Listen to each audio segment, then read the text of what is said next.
Hello everyone, জন্মাষ্টমীর দিন সকালবেলা কী করেছি সেগুলো সবই আগের ভিডিওতে তোমাদেরকে দেখিয়েছিলাম। নিজের বাড়ির পুজো মিটিয়ে হাতে 30 মিনিট মতন সময় ছিল, সৌমিতার বাড়ি গেছিলাম। সৌমিতার বাড়ি থেকে চলে এসেছি, বাড়ি এসে ফ্রেশ হয়ে গোপু কৃষ্ণা নিত্যানন্দকে নতুন ড্রেস পরিয়ে দিয়েছি। এই ড্রেসগুলো সবই মমিতা কাকিমা দিয়েছে, মানে মোটা গণেশ আর মমিতা কাকিমা মিলে আমার 3 গোপালকে দিয়েছে। ওদের দেওয়া জামা পরিয়ে একদম রেডি করে দিয়েছি। মা সন্ধ্যাবেলা আরতি করে দিয়েছে, ভোগ নিবেদন করে দিয়েছে। ভোগে কী ছিল তোমরা ছবিতে দেখতেই পেয়েছো।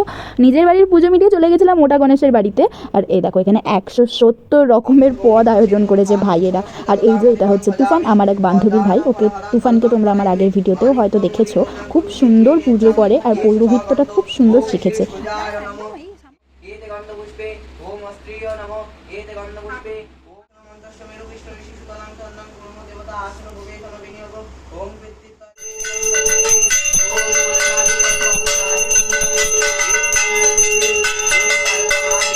গণেশের বাড়ি থেকে ঘুরে এসে তারপর গিয়েছিলাম পাড়ার একদম বাড়ির সামনে মঠে রাধা গোবিন্দকে কী সুন্দর লাগছে দেখো।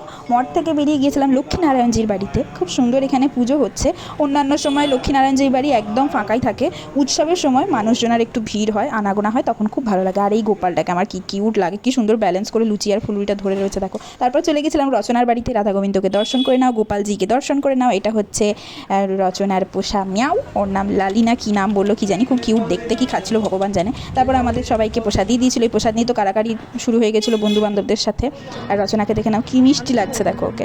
তারপর আমাদের কয়েকটা ছবি দিয়ে ভিডিওটাও এখানেই শেষ করছি। খুব খাপছাড়া ভিডিও হয়েছে, কিছু করার নেই, কারণ সেদিন এতই ব্যস্ত ছিলাম আমি ঠিক করে ভিডিও করতে পারিনি। তো যাই হোক, ভিডিওটা কেমন লাগলো সেটা আমাকে অবশ্যই কমেন্ট করে জানাবে। ভালো লাগলে একটা লাইক করে দেবে। দেখা হচ্ছে খুব তাড়াতাড়ি পরের একটা ভিডিওতে। আর ততক্ষণের জন্য টাটা।